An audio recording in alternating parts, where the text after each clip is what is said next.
Já abrimos, Júlio. Bom dia a todos. Eu queria agradecer a presença dos nossos amigos palestrantes, queria agradecer também aos nossos amigos na Câmara, que permitem que a gente consiga desenvolver um programa de seminários cobrindo o setor de energia no país. Sem eles, a gente não teria o sucesso que a gente vem observando com os nossos eventos.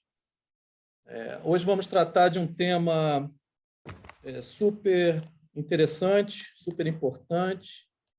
Temos dois craques, amigos de longa data, que vão nos dar que vão tecer comentários, vão nos dar um panorama do que o país e nós, como indústria, estamos observando no setor de gás natural. A gente vem de um processo de abertura, quando lá em 1998 houve a abertura do setor de óleo e gás, mas infelizmente, ou felizmente, melhor dizendo, o setor de gás tomou mais tempo para ser desenvolvido e chegar no estágio que nos encontramos hoje. Acho que durante esse período de transição, um evento importante foram as descobertas feitas no pré-sal, Bacia de Santos, no Brasil, o que possibilitou e viabilizou o que estamos observando hoje no mercado brasileiro, com uma dinâmica super interessante, não só no segmento de upstream, também no segmento de midstream e também, por que não dizer, no segmento de downstream.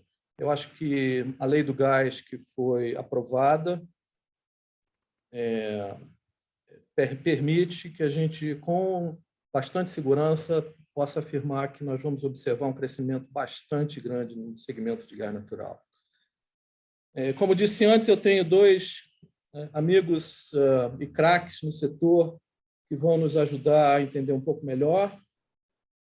Luiz Costa Millan, inicialmente falando sobre toda essa transição e sobre o desenvolvimento de como chegamos à lei do gás. Luiz teve um papel crítico super importante, conduzindo esse processo desde o início, atuando dentro do IBP. E, complementando a apresentação do Luiz, Firmo vai nos apresentar os projetos que estão em desenvolvimento, super importantes e do ponto de vista econômico e também de materialidade, não só para o Estado do Rio de Janeiro, como também para o setor de óleo e gás no nosso Estado. E também um tema que é muito atual, hidrogênio, que está sendo visto com uma nova vertente e uma nova oportunidade, não só para o país, mas também para o setor de gás natural. Nós vamos ter cada apresentador falando por cerca de 15, 20 minutos, e, ao final, vamos abrir uma sessão de perguntas e respostas. Por favor, coloquem as suas perguntas no chat e nós vamos, na medida do possível, tentar responder a todas elas. Eu vou imediatamente passar a palavra para o Luiz Costa Millan e espero que todos tenham um ótimo seminário. Por favor, Luiz. Muito obrigado, Júlio. O Júlio é a presença atuante no setor desde que eu iniciei minhas participações no IBP, ainda no meu tempo de IBG. E é um prazer estar com você, Júlio. Queria agradecer à Câmara pelo convite, o honroso convite de poder estar aqui participando desse evento. E eu queria iniciar dizendo que acontece uma revolução no setor de gás natural, no ambiente regulatório de gás natural no Brasil. Eu vou fazer minha exposição cobrindo 3 pontos principais, que seria, basicamente, a gente entender, falar um pouco do background, como é que essa coisa evoluiu, falar um pouco sobre perspectivas de competitividade do gás natural, e sempre é uma questão que é trazida. Será que o preço do gás vai baixar? Será que não vai baixar? Como é que isso vai evoluir? O ministro falou que vai ser 40%, 30%, etc. Tal. Então, eu gostaria de compartilhar com vocês minhas visões sobre isso e terminar com o que a gente olha hoje como os principais roadblocks para que o processo de abertura do mercado se materialize. Eu acho que isso cobre bem o que a gente pretende discutir e trazer aqui para essa conversa. E, evidentemente, ficar à disposição depois para debates, discussões, por que isso, por que aquilo e assim por diante. Para o público externo, talvez, é importante dar um pouco de background. Primeiro, a questão que envolve a Petrobras. Petrobras foi e é o incumbente do gás natural. É uma situação análoga ao que aconteceu na Europa pré-abertura. Ou seja, você tinha os grandes players regionais de gás. Na França era Gaz de France, na Inglaterra era British Gas, na Itália era Snam e ADE. E a Petrobras é o grande player aqui. E a Petrobras, então, construiu a infraestrutura e ainda hoje é basicamente o único vendedor de gás natural no Brasil. Quando a lei que existia até uns 2 meses atrás, que era a Lei de Gás Natural, ela criava ou estabelecia as condições para um incumbente, que era a própria Petrobras. E o que aconteceu foi que, a partir de 2015, a Petrobras começou a vender ativos muito importantes, que são os ativos de transporte, por valores muito substanciais. E aí, então, nós estávamos numa situação esdrúxula, que era uma lei feita para o incumbente com players privados atuando, principalmente, como eu falei, no setor de transporte. E aí iniciou-se a discussão sobre a necessidade de uma nova lei. Essa discussão iniciou-se em 2016, uma longa discussão, que nos levou, agora, muito recentemente, a uma sucessão de decisões que eu chamaria de virtuosas, que começou com uma resolução do Conselho Nacional de Política Energética estabelecendo as diretrizes de como deveria funcionar o setor e como deveria se processar a abertura. Uma decisão do CADE, que é o órgão de proteção da competição, criando, então, uma decisão muito dura, criando limitações para a atuação do monopolista, do incumbente Petrobras. E, finalmente, agora em abril e junho, 2 peças legais de primeiríssima qualidade, que são a Lei do Gás Natural, a nova Lei do Gás Natural, e o decreto que regulamenta essa lei, que foi emitido agora há 2 meses atrás, foi emitido em junho. Então, isso dá o contexto. O que a gente está caminhando? Caminhando na construção dessa abertura. E eu queria, então, agora mergulhar um pouco na questão de assim, mas o que vai trazer a abertura? Quais são os elementos que a gente acredita que possam ser alterados? Bom, há um grande interesse dos agentes na formação do mercado. E eu tenho conversado com os agentes. Eu acho que o firmo vai trazer outros elementos, de certa forma, comprovando isso. Então, a gente vê, de um lado, deals sendo fechados sem a presença da Petrobras, o que isso era inimaginável. Então, a Shell vende GNL para a Copergás, essas coisas são todas públicas. A PetroRecôncavo vende gás natural para Potigás, lá no Nordeste. Os primeiros deals de consumidores livres acontecem, basicamente, Compass vendendo gás para a Ródia, um grande player, para a Yara Fertilizantes, o deal de LNG também sendo fechado com a Total, distribuidoras fazendo chamadas públicas, e eu não vou entrar na seara do firmo, que são novidades excepcionais, sem sombra de dúvida, que dizem respeito especificamente ao estado do Rio de Janeiro.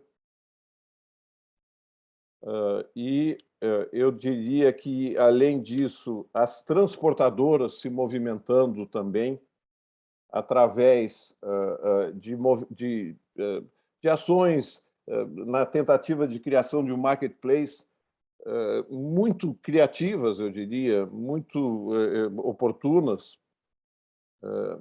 O sistema integrado de escoamento operando, que é uma coisa excepcional. É importante que a gente tenha consciência desse registro e da importância disso. Por quê? Porque isso cria as condições efetivas para que se tenha acesso a essas infraestruturas essenciais para a chegada do gás ao mercado. O que mais que eu queria dizer? Bom, um grande número de agentes, um grande nível de interesse, muitas consultas de lado a lado. E, como eu falei, eu insisto nessa questão, o filme vai nos trazer mais dados e fatos que corroboram isso. O fato é que a gente quer sair de uma situação de gás caro. Então, hoje no Brasil, nós temos aí um gás que varia entre 10 e 12 dólares por milhão de BTU e que tem um breakdown desses custos, mais ou menos com molécula em torno de 6 dólares, cerca de 2 dólares para transporte e 4 dólares para distribuição e impostos. Então, a gente chega nesses 12 dólares e cria-se a preocupação para que se estabeleça, de uma forma clara, caminhos, usando, evidentemente, todos esses aspectos virtuosos que eu mencionei, caminhos para reduzir o preço do gás. Então, para deixar de forma muito clara uma visão, do ponto de vista da molécula, evidentemente, você terá a competição entre os produtores. Eu poderia me alongar aqui para dar os detalhes como isso aconteceria, mas, senão, eu perco aí outros elementos que eu queria compartilhar. Então, é possível chegar em níveis mais baixos, inferiores aos 3 ou 4 dólares. Não há nenhuma dúvida sobre isso. Inferiores aos 6 dólares que eu mencionei, um patamar de 3 ou 4 dólares não seria fora de cogitação. Na questão do transporte, como a gente está mudando o sistema para um sistema de entrada e saída, onde é possível movimentar de 20% a 30% mais gás, há, de forma clara também, uma possibilidade de redução de tarifa. E, em alguns estados, já há a permissão, por parte do regulador, da construção de gasodutos dedicados, sem que haja um bypass, de forma alguma, mas utilizando o princípio que está previsto na lei da especificidade, onde o usuário do gás paga pelo uso daquele duto específico, eliminando os subsídios cruzados e criando também redução de preços. É possível imaginar, então, considerando todos esses elementos, que o gás poderia chegar aos consumidores entre 7 e 8 dólares por milhão de BTU, que é uma redução muito, muito substancial. A gente está falando aí de mais de 40%, se esses elementos aí se materializarem. E o que eu estou falando são coisas absolutamente atingíveis. Então, amanhã, depois, quando precisam haver as condições adequadas, evidentemente. Quais são essas condições? Esse gás vai chegar para um consumidor que tenha a escala adequada, esse gás vai chegar para um consumidor que tenha uma demanda permanente, e essas condições são as condições que precisam estar presentes para que se tenha efetivamente esses níveis de preços que eu menciono. Bom, isso posto, quer dizer, e o que falta para a gente poder atingir isso? A gente precisa superar o que eu chamei no início, que seriam os roadblocks. E que eu vou listar alguns aqui, que a gente vê a ANP ainda tateando ainda lenta na aprovação da regulação necessária para permitir aos carregadores, e esse é o grande papel da ANP. A ANP tem dois grandes papéis, a questão do transporte e a questão da comercialização. Mas permitir, então, aos carregadores absorver os riscos de forma equilibrada. A ANP precisa tomar as ações para acelerar as chamadas públicas de capacidade firme. Hoje em dia a gente tem gás, é 99% firme. 99% não é firme. E, evidentemente, isso precisa acontecer. A ANP precisa ser mais proativa. E não pode, de maneira alguma, permitir a usurpação por parte dos estados de seu papel de regulador da comercialização. O que está acontecendo, está havendo tentativa e a gente identifica isso de uma forma clara. Evidentemente, a Petrobras precisa entregar o TCC, que é esse acordo que foi estabelecido com o órgão de proteção da competição, o CADE, na sua integralidade. Isso está acontecendo, mas precisa acontecer, precisa se materializar. As transportadoras precisam ter foco na renegociação dos contratos legados e na oferta efetiva de capacidade firme, de maneira que a gente possa atingir o que eu mencionei, que é o aumento da utilização dos gasodutos. E, do ponto de vista das regulações estaduais, eliminar barreiras que permitem a entrada de novos agentes e tomar ações firmes contra a verticalização, porque senão a gente entra no modelo anterior, que era o modelo do comercializador que estava integrado na cadeia e que cria, evidentemente, obstáculos à comercialização. E o que se busca, então? O que se busca, como eu falei no início, é a materialização de um mercado competitivo, gás disponível para o consumidor numa dinâmica totalmente nova, novos arranjos comerciais para a molécula, de maneira que a gente atinja a redução de preços, maior participação dos agentes e estabelecimento de preço de mercado com liquidez, atendendo às necessidades de produtores e consumidores. Quer dizer, isso dá um resumo rápido dentro dos meus 15 minutos, que eu acabei de encerrar agora, e, evidentemente, fico totalmente à disposição para a gente poder ter a nossa discussão assim que os demais palestrantes se manifestarem. Muito obrigado, Júlio, muito obrigado, Câmara.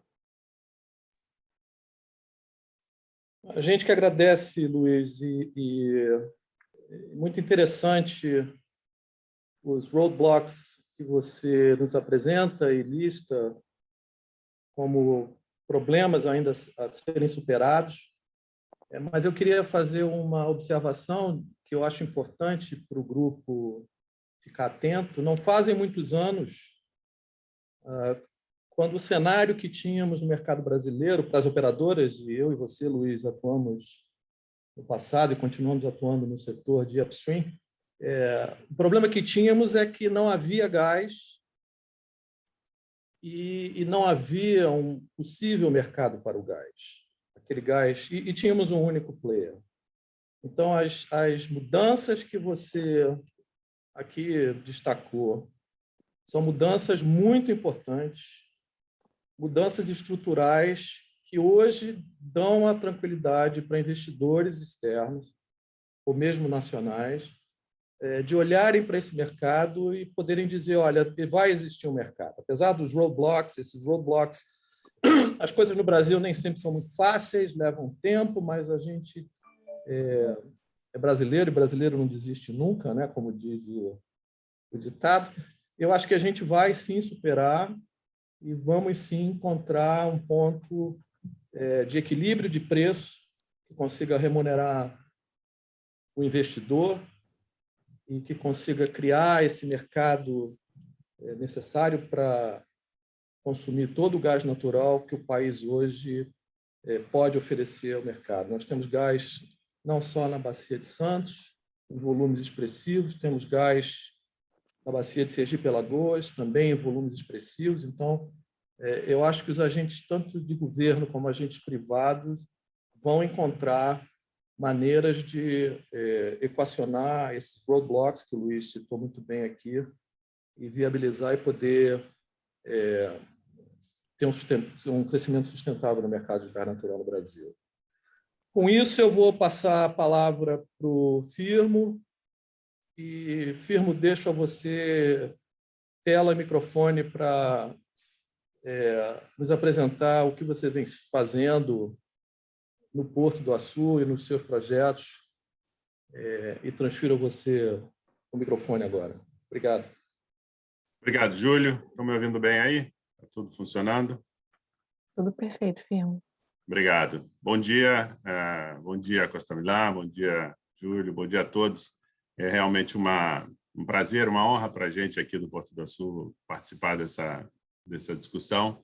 É sempre muito interessante participar de uma discussão com Costa Milã, que eu tive o imenso prazer de aprender um pouquinho que eu sei hoje da indústria de gás. Fiz um crash course com ele lá no IBP e tentei entender esse mercado o máximo que eu pude. E hoje tenho o prazer de estar vivendo um pouco das consequências positivas de todo o trabalho que o grupo Costa Milã, liderando o grupo de gás, fez. Eu nunca imaginei na vida que tudo aquilo que eu estudei e aprendi com Costa Milã fosse tão relevante para a minha vida profissional como é hoje. Acho que o resumo do Costa aqui me dá algumas ideias muito interessantes a respeito do que nós queremos fazer no Porto do Açu. Eu vou dizer duas coisas para começar e aí vou fazer uma apresentaçãozinha. A primeira é que o nosso sonho é habilitar mais do que o Costa Milã disse, porque a gente sonha com gás ainda mais baixo do que o que ele imaginou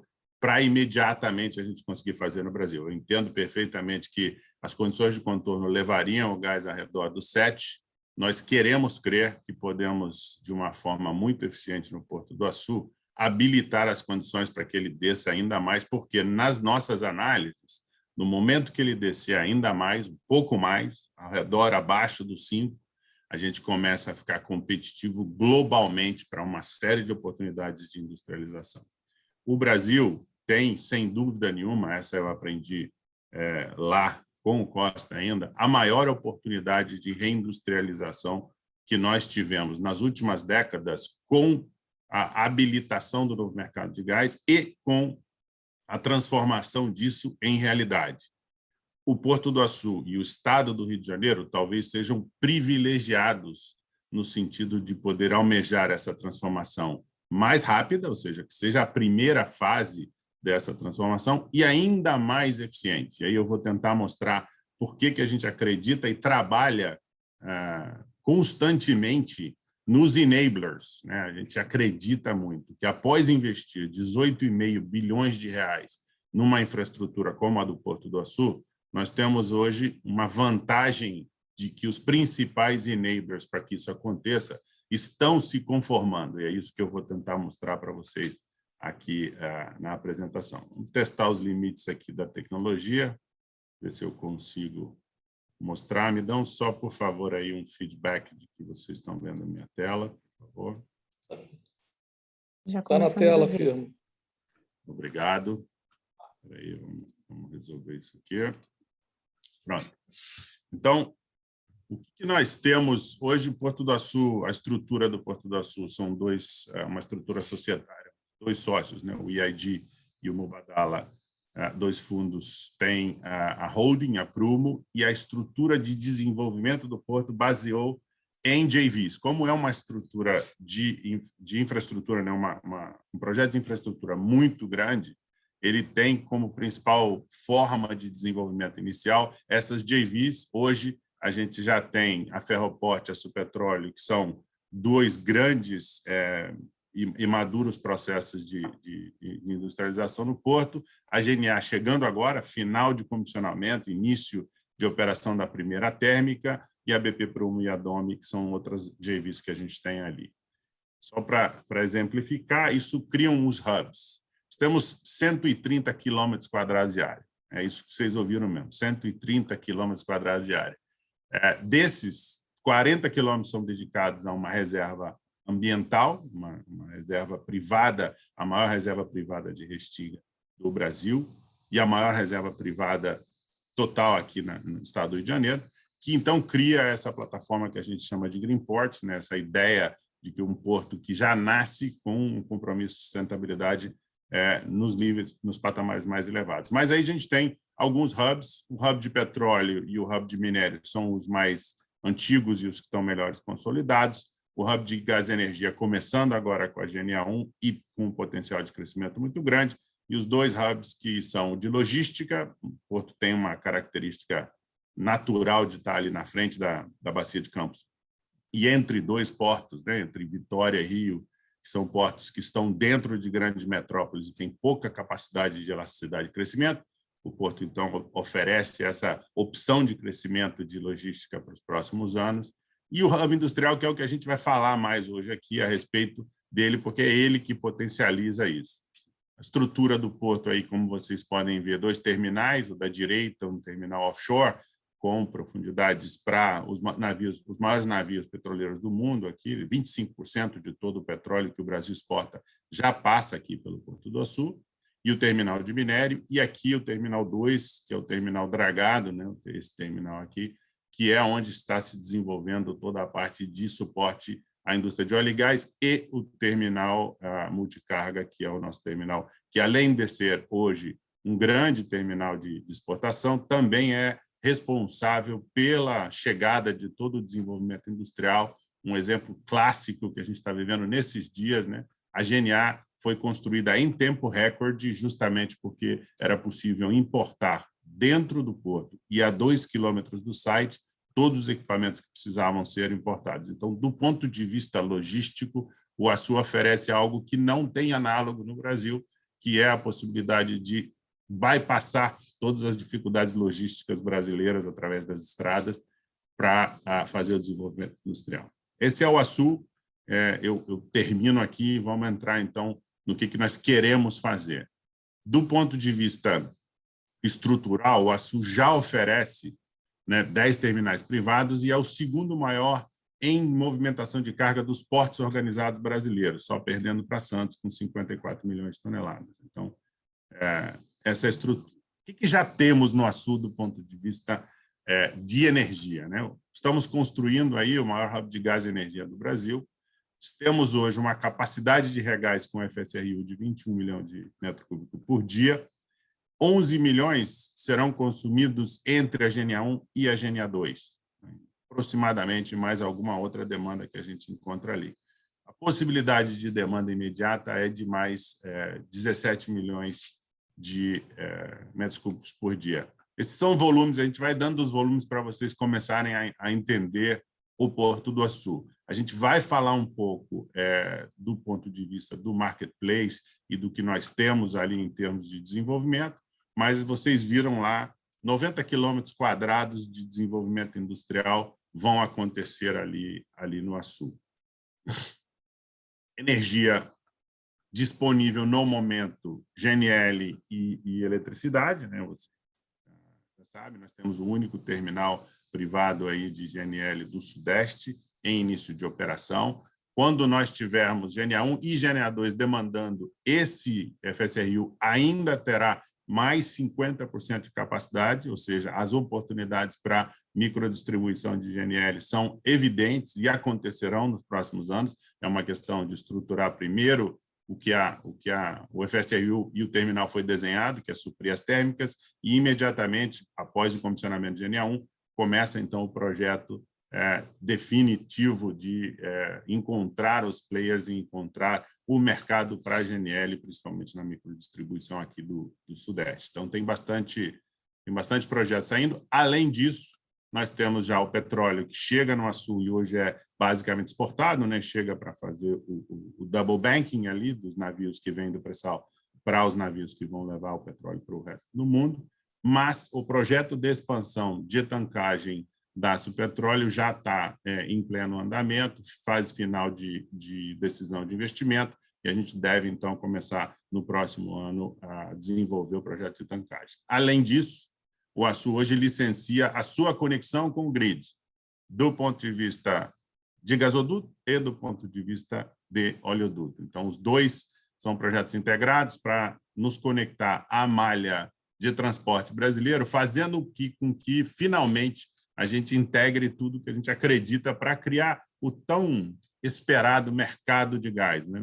Quando o Açu estiver conectado à malha de transporte, nós teremos toda a flexibilidade possível para poder construir, então, o marketplace de gás ali no Açu. E esse projeto, um já está licenciado, o outro está em fase final de licenciamento, e teremos notícias a respeito do desenvolvimento desse projeto nos próximos anos. Então, essa é a estrutura do Açu do ponto de vista de conexão com a energia. A primeira térmica, né, GNA1, em fase final de comissionamento, 1,3 gigawatts a serem extremamente necessários nesse momento, a serem demandados aí para o sistema. A GNA2, na sua fase final de financiamento para início de obras ainda esse ano, de 1,6 gigawatts, trazendo aí, então, os 3 gigawatts de capacidade. O Açu tem 6 gigawatts licenciados, mas, obviamente, que tem que ganhar ainda os 2 outros projetos ou 3 outros projetos para terminar, para preencher esse licenciamento. Mas aqui a gente fala de novo. Então, a capacidade do FSRU e a capacidade de consumo dá uma ideia de quanto mais de energia nós temos disponíveis. Nossa primeira ideia é a distribuição de LNG, a segunda ideia é a conexão aos 2 dutos de transporte, para o norte e para o sul, e dessa forma integrar, então, o terminal a todas as ofertas de gás.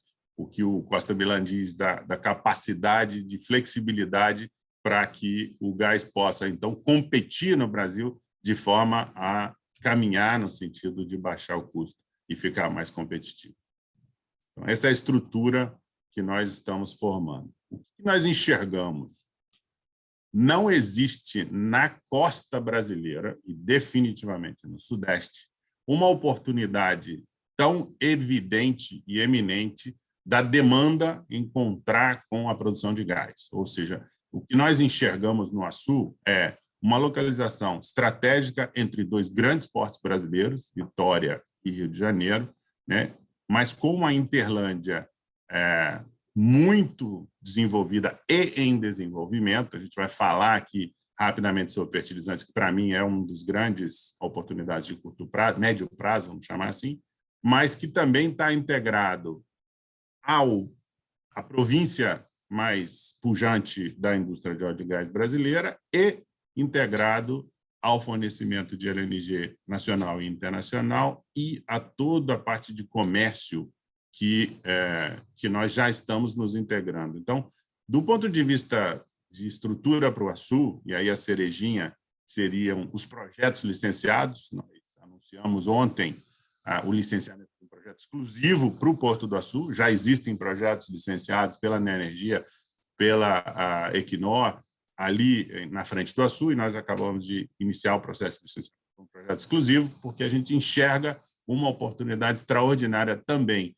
não só do uso do gás, como o uso do que nós estamos chamando da indústria do futuro, toda aquela parte de baixo carbono que a indústria vai buscar nos próximos anos.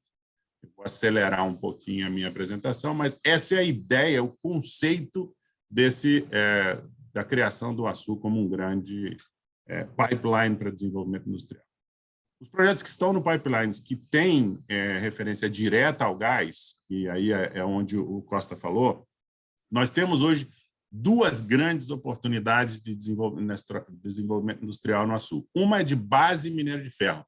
Nós temos um minério de ferro que já chega ao Açu com excelente qualidade e de uma forma extremamente competitiva devido ao mineroduto, 529 quilômetros de mineroduto, o maior mineroduto em operação no mundo, que traz, então, um minério que hoje é 100% exportado, que tem uma chance extraordinária de aumento da capacidade do Açu de entrar no value chain do minério. As duas plantas de peletização e de HBI são plantas que já estão estruturadas e agora estão justamente na fase que o Costa Millan citou, de encontrar o produtor de gás, encontrar a forma de distribuição para esse gás chegar ao Açu e aí habilitar, então, esse desenvolvimento. Esse é o momento onde nós estamos iniciando os testes do mercado, Costa.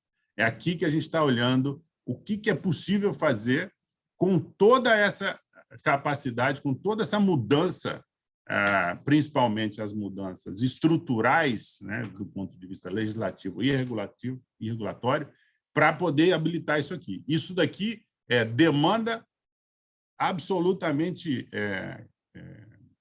fixa, firme e conectada à demanda industrial. Então, aqui, HBI e pellet são uma base, a outra é a parte fertilizante, que eu vou falar um pouco, que complementa com a demanda térmica. Hoje, a demanda térmica é 100% inflexível, ou flexível, perdão, 100% flexível, e, obviamente, que usa o GNL como base, que é a melhor solução. O que a gente espera é juntar tudo isso para criar um pool de demanda que permita o Açu receber esse gás de forma extremamente competitiva e sem viajar muito. O Açu hoje tem a possibilidade de receber um gasoduto offshore no futuro, que a gente espera conquistar, mas ainda que esse gasoduto offshore não chegue agora, nós estamos a 100 e poucos quilômetros da próxima conexão, o que faria, então, o Açu um grande candidato para que o gás viajasse pouco até encontrar a demanda. O que eu quero dizer? Isso é a parte do gás. O que eu quero dizer um pouquinho aqui é sobre os negócios do futuro. Hoje, o que a gente via no Açu esse é basicamente o desenvolvimento industrial em todos os clusters industriais brasileiros, você tem uma opção de expansão normal e a gente está sentindo uma pressão gigantesca. A gente vive um momento histórico, principalmente do fechamento do rhetoric gap aí, entre quem está falando sobre investimento e quem está realmente investindo, sobre as empresas e os investidores que estão buscando o salto para o investimento direto nas novas tecnologias de baixo carbono. Então, o Açu continuará se desenvolvendo na base gás, na base minério de ferro, como a gente discutiu ali, mas tem aqui uma oportunidade também de, em paralelo, já que tem uma característica muito fértil de estar a infraestrutura pronta e ter muita área, de ser capaz de fazer o que os outros portos industriais do mundo estão sofrendo para fazer, que é dedicar uma reengenharia para fazer o porto capaz de receber essas indústrias do futuro. O Açu tem a oportunidade de desenhar essas indústrias do futuro desde o início, e a gente conhece o potencial brasileiro, aqui um estudo da Siemens que indica uma possível grande oportunidade do Brasil ser um dos lugares, ou o lugar com hidrogênio verde mais barato do mundo, condições características da nossa matriz energética, a matriz energética mais renovada ou com um nível de renovável mais alto de todas as grandes economias mundiais. A gente citou esse dado lá no IBP, quando eu estava no IBP, e agora eu vejo o impacto que ele pode ter nessa característica do hidrogênio, e, além disso, os dois setores industriais que vão ter que se transformar. Vindo do óleo e gás, eu sempre achei o desafio do óleo e gás gigantesco na transição energética. Agora eu entendo que tem 2 outros setores industriais que não têm alternativa se não se transformar nos próximos anos. Produção de ferro e aço e a produção da indústria química. Esses 2 setores hoje têm um desafio muito grande e o Açu talvez seja, no Brasil, o melhor site para habilitar essa transformação. Desenvolvemos, então, esse conceito de um porto de energia capaz de ter geração energética renovável. A gente olha tanto solar quanto eólica offshore, que são os 2 temas que o Açu está desenvolvendo. Um a gente está desenvolvendo por nossa conta, licenciando o projeto, a outra em conjunto com a Equinor, fazendo a planta solar. Produzir o hidrogênio verde como insumo e como desenvolvimento industrial, ser capaz de integrá-lo dentro da industrialização, seja na indústria do aço, seja na indústria química, de forma a integrar a logística. Do ponto de vista de logística, o Açu oferece hoje uma opção não para os pilotos. Os pilotos de hidrogênio verde estão falando em 200 mil toneladas de hidrogênio verde, 500 mil toneladas de hidrogênio verde. Nós movimentamos milhões de toneladas de petróleo hoje. Então, se a transição ocorrer na direção do hidrogênio, as centenas de milhares de toneladas não é suficiente. Nós temos que pensar, então, numa logística de milhões de toneladas. Essa oportunidade de ter um porto com calado internacional para trazer os maiores navios do mundo indica o Açu como a principal, e a gente ouviu isso de vários interessados, como o principal site de desenvolver os grandes projetos de hidrogênio do futuro. Esse era o meu tema. Acho que falei um pouquinho de gás, acho que queria reforçar a industrialização de base gás é o tema do Açu, é aí que o Açu trabalha para habilitar tudo isso. Entretanto, não podemos deixar de olhar para aquilo que está acontecendo, essa revolução que está acontecendo do ponto de vista da indústria de baixo carbono, principalmente do hidrogênio verde. Obrigado, Júlio. Muito obrigado, Fir, muito interessante. Eu vou abrir o painel agora para debate, perguntas e respostas. Vou aproveitar que Firmo está com o microfone e vou endereçar a você, Firmo, a primeira pergunta que temos. Acho que os slides que você apresentou equacionam essa primeira pergunta, então eu vou condensar 2 perguntas em uma. No que se refere à energia limpa, e aí eu estou lendo renováveis, hidrelétricas, o gás poderia ser visto como um obstáculo para o crescimento desse segmento de renováveis? E a outra pergunta é de que forma os agentes de governo, sejam eles federais ou estaduais, poderiam ajudar no desenvolvimento desse hub de gás que você nos mostrou aqui. E complementando, quais foram as principais, quais têm sido as principais dificuldades que vocês vêm enfrentando para a implementação do hub de gás? Vamos lá, 3 perguntas que dariam bastante tempo. Eu sei disso. Eu vou começar com a primeira, que é o gás compete com as energias renováveis. Eu acho que está muito óbvio para nós que existe apetite e projetos nos 2 lados. Acho que ficou muito óbvio para o Açu, quando a gente começou a desenvolver o projeto do Greenport, de que não havia uma competição direta. Sem dúvida nenhuma, a necessidade de industrialização através do uso do gás continuará sendo, talvez, a melhor e a mais rápida oportunidade que a gente tem. Sem dúvida nenhuma, aproveitar essa gigantesca onda que a gente vai ver de produção de gás, a gente viu lá, desde a reabertura de 2016, as projeções da ANP dizendo que a gente vai dobrar a capacidade de produção de gás do Brasil nos próximos 10 anos. Aproveitar essa imensa, enorme oportunidade que a gente tem de trazer esse gás para o continente, criar um mercado capaz de transformá-lo num gás competitivo e, dessa forma, industrializar o país, é a maior oportunidade que a gente tem e é de mais curto prazo. A gente continua acreditando nisso.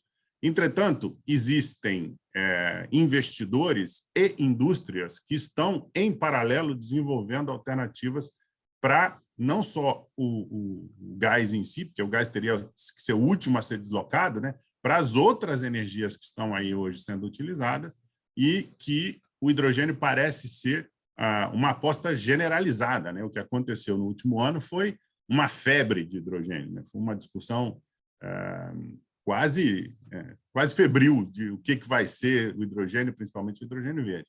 Então, para nós, não estamos observando nenhum tipo de competição de um deslocar o outro. O que a gente está vendo é uma necessidade de implementação em paralelo das duas alternativas. Essa eu acho que foi a sua primeira pergunta. A segunda, o que nós acreditamos que as autoridades, vamos dizer assim, ou os governos precisam fazer? Acho que o Costa Vilã foi preciso em dizer que nós precisamos que os estados continuem exercitando as suas responsabilidades, buscando aumentar a competitividade desse gás. Os estados que entendem o potencial transformador que um gás de preço competitivo tem, não têm medido esforços para buscar a melhor regulação possível e, mais do que isso, o melhor estímulo possível para fazer com que as térmicas sejam instaladas, mas que as térmicas sejam o princípio da transformação. Acho que a térmica habilita o que vem depois, né? A térmica traz a demanda, ancora a demanda, mas a gente precisa, junto com isso, trazer a industrialização, que é realmente o grande benefício. Nós enxergamos no Açu, por exemplo, uma oportunidade de transformação socioeconômica não do norte fluminense, do estado do Rio de Janeiro. É tão gigantesco o impacto socioeconômico quando você consegue colocar 2 pelotizadoras, 2 plantas de HBI e uma planta de fertilizante, o impacto é gigantesco do ponto de vista de emprego, de renda, de desenvolvimento socioeconômico que a gente é capaz de fazer. Então, o gás é a base disso, o gás é a estrutura básica. Então, eu diria que a minha resposta para você é seguir no caminho de aperfeiçoar essa regulação, principalmente a do Estado, e que o Estado seja realmente um agente que entenda o que tem que fazer, que saiba o seu trabalho. A ANP tem que entender o que ela tem que fazer, o Estado tem que entender o que ela tem que fazer, e essa estrutura tem que continuar funcionando para que a gente atinja a implementação do mercado. Hoje a gente tem o desenho, tem a infraestrutura legal, tem a infraestrutura regulatória, está caminhando na infraestrutura regulatória, mas isso tem que se transformar em realidade. A sua última pergunta, repete ela para mim. A última parte. Eu estava no mudo aqui, desculpe. Eu acho que você abordou a pergunta quando nos disse que ele não o gás natural não vai ser um impeditivo para o desenvolvimento de outras fontes. Então, Não. acho que está respondido. Beleza. Eu vou passar imediatamente para o Luiz. E, Luiz, as perguntas que tenho aqui, de novo, vou condensar em um único tema. Acho que reflete um pouco do que a gente sentia no passado e vivia no passado de disponibilidade de gás natural. A pergunta se refere ao potencial que a Bacia de Santos oferece em termos de volume de produção para sustentar esse crescimento da indústria, que o Firmo citou aqui muito bem, as oportunidades que nós temos ali mesmo no Açu e em outras regiões, e de que forma o gás natural brasileiro e o mercado de gás brasileiro vai ser competitivo quando comparado a outros mercados. Você tocou na sua apresentação do desenvolvimento do que foi o mercado de gás na Europa. Então, se você puder rapidamente abordar esses dois temas. Sem dúvida, Júlio, obrigado. Complementando o Firmo, essa questão da utilização do gás natural na geração térmica,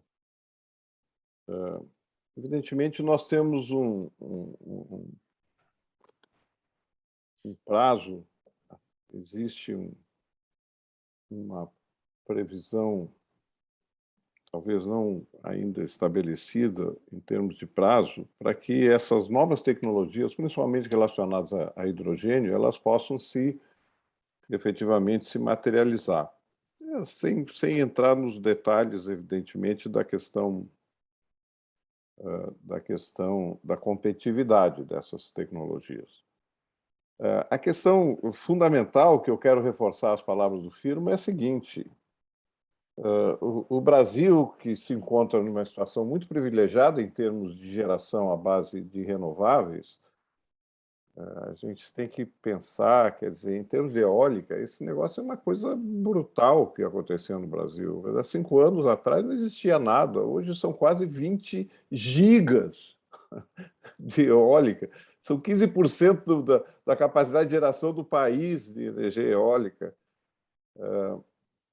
E, evidentemente, térmica, ou melhor, hídrica, e a gente está no meio de uma crise hídrica atualmente. Não existe energia renovável sem a complementação através de energia térmica à base de gás natural e, no futuro, à base de hidrogênio, evidentemente. Quer dizer, isso é fundamental. O país precisa ficar atento para essa questão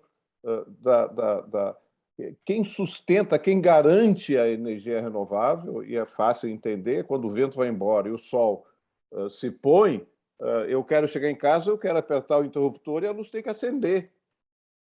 Então, o gás tem, evidentemente, um papel fundamental, e enquanto não existir na escala necessária essas outras energias, tipo hidrogênio, ele vai garantir, vai suportar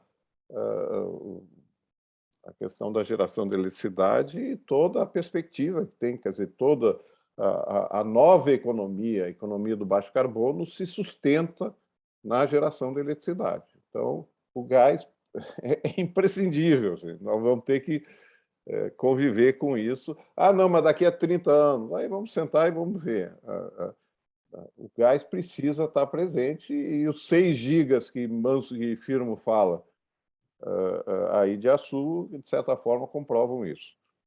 Com relação à competitividade, eu sempre uso o exemplo de Henry Hub, nos Estados Unidos. Ah, não, mas lá nos Estados Unidos o gás vende a $3, $4. Ultimamente tem até subido o preço do gás, está mais próximo de $4. E a diferença que existe, quer dizer, por que o gás dos Estados Unidos é barato? Primeiro, que a escala é gigantesca, é brutal. Segundo, é que você tem a produção do insumo. Para você perfurar um poço nos Estados Unidos, você gasta $5 milhões. Para perfurar um poço no pré-sal, custa 80 milhões, $100 milhões. Quer dizer que o gás aqui tem que ser 20 vezes mais caro? Não, porque as escalas também são diferentes. Então, o gás no Brasil, ele sempre vai ter que conviver com essa realidade de custo associado a uma estrutura que é diferente da estrutura dos Estados Unidos. Quando a gente olha para a Europa, eu não vejo nenhuma dificuldade da gente ter condições de competir com os preços do gás na Europa, até porque se utiliza muito ou gás importado da Ásia ou do norte da África, ou usa GNL. E, como eu falei, quer dizer, imaginar gás chegando na praia a $4, $5 por milhão de BTU não está fora de questão. Evidentemente, quando entra no gasoduto, evidentemente, quando tem a distribuição, a gente tem que repensar. Mas gás chegando na praia a $4, $5 é absolutamente realista, no meu ponto de vista. Então, a resposta objetiva, Júlio, é possível ter gás competitivo com a Europa aqui no Brasil? Absolutamente sim. Ok, obrigado, Luiz. Obrigado. Eu vou voltar ao Firmo com um ponto que eu acho que certamente está na agenda dele, mas não foi citado aqui. Nos seus projetos, Firmo, e no hub do gás natural, vocês estão vislumbrando algum projeto de captura e armazenamento de CO2? Está dentro do escopo de projetos sendo analisados pelo Porto do Açu? Não tem como discutir hoje em dia baixo carbono sem discutir a opção de sequestro e a opção de reinjeção ou de utilização desse CO2, né? Mas o fato é que isso é muito ainda inicial. As ideias, os conceitos já estão postos, o requerimento está muito claro e agora é hora de desenvolver um projeto. Então, o Açu tem hoje 2 projetos em desenvolvimento, um de uma planta solar e o outro de uma planta de hidrogênio verde com energia renovável, porque os investidores estavam interessados assim, não havia um investidor interessado, por exemplo, no hidrogênio azul, que é a capacidade de pegar o CO2 e capturar. Mas isso está na nossa lista de prioridades. Eu acho que até o final do ano, início do ano que vem, a gente começa a desenvolver um projeto um pouco mais profundo, olhando principalmente os potenciais ali, né? A gente tem a Bacia de Campos com campos maduros ali, capazes de ser incluídos numa equação como essa. A gente já tem gasodutos que seriam possíveis de reversar ali para a Bacia de Campos. Existe um conceito básico, mas não seria honesto da minha parte dizer que hoje a gente tem um projeto de captura de CO2 e de rejeição de CO2 ali para o Açu. O que a gente sabe é que é preciso desenvolvê-lo porque existem projetos muito específicos de clientes e de investidores que têm o desejo de investir em hidrogênio verde, porque acreditam, hidrogênio azul, porque acreditam nessa alternativa para o futuro. O fato é que produção de energia nos próximos anos se transformou em algo extremamente divertido e complexo, porque as alternativas, como a gente havia discutido lá 10 anos atrás, a produção de energia no futuro vai ser de várias fontes.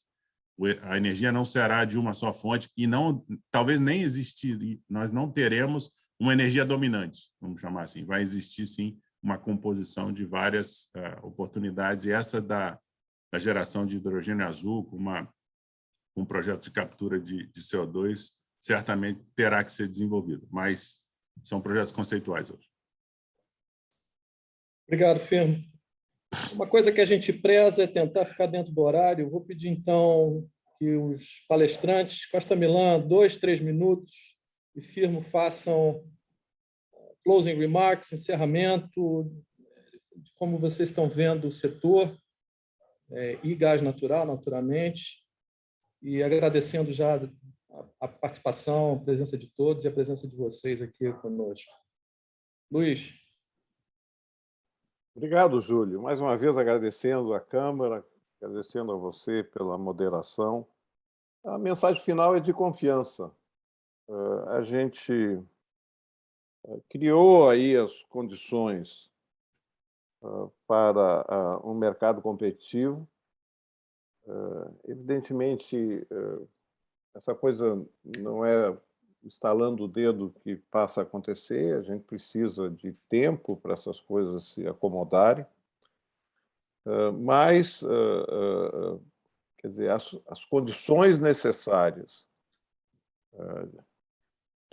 no qual é muito importante a gente ter o papel relevante do regulador ou dos reguladores. No caso do gás natural, a gente tem os reguladores federais e os estaduais, serem exercidos com esse propósito, o propósito de assegurar a competição. Esse é o foco, esse foi todo a proposta que sustentou a abertura do mercado de gás natural. Os outros elementos estão aí. A infraestrutura já está presente, nós temos os maiores players mundiais na produção estão presentes, todo mundo, ninguém rasga dinheiro, todo mundo está interessado em participar e criar as condições de ofertar gás para o mercado. O regulador tem que organizar essa história para impedir que haja coibição da competição. Essa é uma grande preocupação. A Petrobras foi tirada da Petrobras a questão da verticalização, que trazia tentações anticompetitivas. Não pode ser transferido para alguém mais. principalmente para players privados. Então, esse eu acho que é o grande desafio que a gente precisa, que seja reforçar o papel do regulador ou dos reguladores nesse momento.